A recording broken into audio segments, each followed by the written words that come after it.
C'est parti. Voilà, Bandeko Balandi Bissika, Boza de partout, Bicho Toza devant l'ambassade de la République démocratique du Congo. Nous avons passé nos messages, il est déjà presque 4h50. Toujours se préparer na Bandeko Nabiso pour na Strasbourg, là où il y a une décision contre le Rwanda. Il y a toujours passé message à Bandeko Nyonso Bissika Bozali, Biso Bandeko ya Belgique, pour accompagner Bandeko Nabiso dans la France.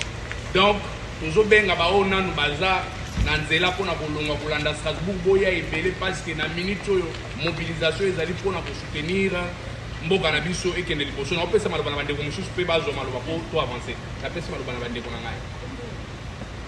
Chers compatriotes, weza likambo ya mabele likambo ya Congo soki omoni biso bandeko totelemi awa na ntongo na 4h du matin pour osala voyage ya molai oyo ezali mpona mabele na biso Congo. Tokoki kotika mabele na biso ekende te, yango tozotelemela makambo ya Congo. Oyo bandeko bazali na France na Strasbourg totelemela mboka na biso Congo.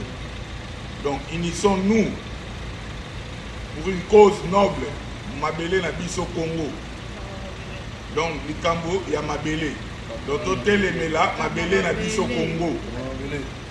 Tokaba yango na maboko ya bapaya te, tozala distre te, donc totelemela Congo na biso. Merci. Et puis que maman va s'appeler Maloba, ndenge toujours Joanzela. Oui, merci beaucoup. Biso ba maman tozali pe awe longo na ba papa. Tolobi ete pona mboka na biso tokowa. Tokotika mboka na biso na maboko ya mupaya at. Alors, déjà dans le bis, mais biso tokende bitumba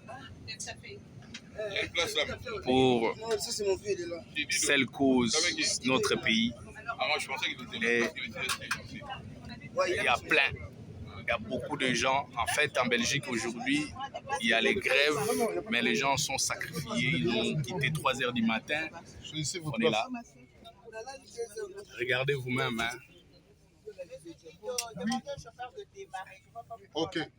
On démarre, chauffeur, c'est bon, on démarre. C'est fermé, la porte.